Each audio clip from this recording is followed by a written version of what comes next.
The story of Joseph is filled with blessings, obedience, and triumph over the enemy. But the reality is, it is also filled with prison, slavery, betrayal, jealousy. We're going to pick up the story in Genesis 39 where we found out his brothers didn't like the dream, and so they kicked him out. And now he ends up in Egypt, a slave to a man named Potiphar. In verse 2 it says, "The Lord was with Joseph, and he became a successful man, serving in the household of his Egyptian master. When his master saw that the Lord was with him, and that the Lord made everything he did successful." Guys, don't lose sight of that first few words in verse 2. It says, "The Lord was with Joseph." Guys, all throughout this chapter, we're going to see this common theme in Joseph's life.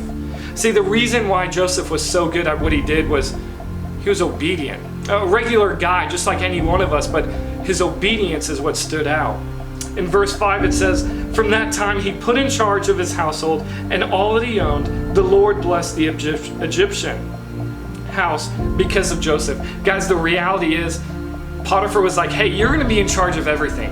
I'm going to leave it all to you, and I'm just going to worry about what to eat." Guys, Joseph was a man who could be trusted. And the reality is, we're going to see that there's a storm coming Joseph's way.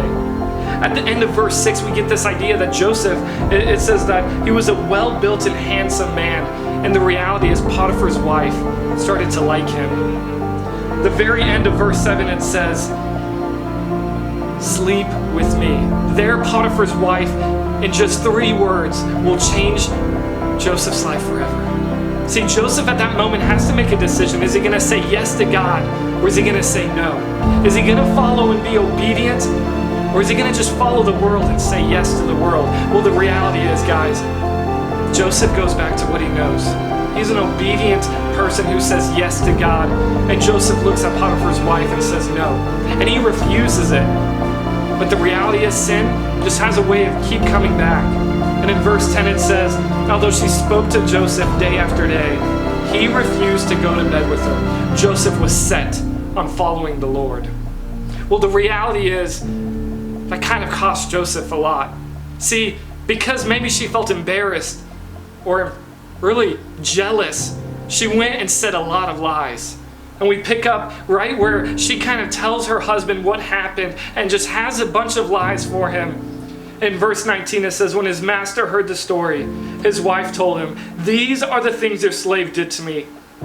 He was furious and had him thrown into prison where the king's prisoners were confined. So Joseph was there in prison." How does that make sense? See, God was blessing him, and God is saying, really the situation where Joseph is saying yes to God, but somehow he ends up in prison for doing the right thing, for being obedient. But guys, don't miss this part, because here it is, and it's that theme we've been talking about this entire chapter.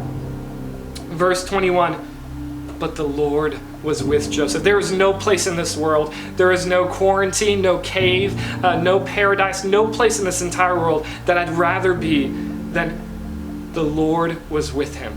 Guys, that is the theme of this entire chapter. And we see that he goes to prison, and there in prison he is in charge of everyone because he is an obedient person who works hard. But guys, I want to ask you this question as we wrap up tonight. In verse 2 it says, "The Lord was with Joseph." And the question I have for you tonight is this: could we say that about your life? Could we say that about your personal life? The Lord was with blank. Could we enter your name on blank? Is your life filled with obedience?